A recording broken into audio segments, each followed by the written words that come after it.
તો ચોખાના લોટના ઢોકળા બનાવવા માટે મેં અહીંયા એક બાઉલ આપણે અહીંયા ચોખાનો લોટ લીધો છે અને આપણે અહીંયા એક નાની વાટકી આપણે અહીંયા દહીં લીધું છે. દહીં બહુ ખાટું નથી લેવાનું, તમારે મીડિયમ ખાટું હશે તો ચાલશે અને ઘરનું હશે તો પણ ચાલશે. તો હવે આપણે અહીંયા જે ચોખાનો લોટ લીધો છે આપણે અહીંયા એક બાઉલમાં લઈ અને આપણે એને ચાળી લઈશું.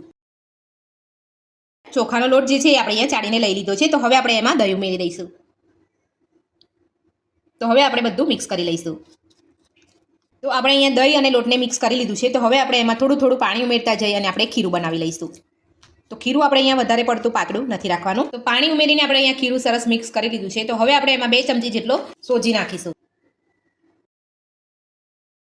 તમારી પાસે સોજી ના હોય તો તમે અહીંયા રવો પણ લઈ શકો છો. અને મેં અહીંયા પાણી નાખ્યા પછી અને મિક્સ કર્યા પછી જ આપણે અહીંયા સોજી ઉમેર્યું છે. જો તમે સાથે તમે અહીંયા સોજી ઉમેરી દેશો તો ગાંઠા પડશે અને તમારે ખીરું બનાવવામાં થોડી વાર લાગશે. એટલે આ રીતે તમારે અહીંયા બધું મિક્સ કરીને ત્યારબાદ તમારે અહીંયા સોજીને ઉમેરવાનો છે. એટલે તમારો સોજી એકદમ સહેલાઈથી અહીંયા મિક્સ થઈ જશે અને તમારી જે ગોટી છે એ પણ નહીં વળે. તો આ રીતે તમારે મિક્સ કરી લેવાનું છે. એટલે એકદમ ઝડપથી તમારી અહીંયા ખીરું જે છે એની અંદર સોજી તમારો મિક્સ થઈ જશે.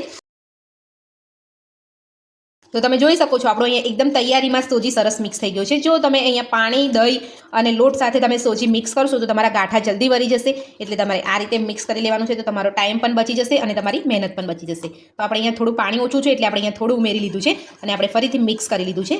તો જે આપણે અહીંયા ચોખાના લોટનું જે ખીરું બનાવ્યું છે એને તમારે આ રીતનું જ રાખવાનું છે. આપણે અહીંયા વધારે પડતું પાતળું નથી રાખવાનું.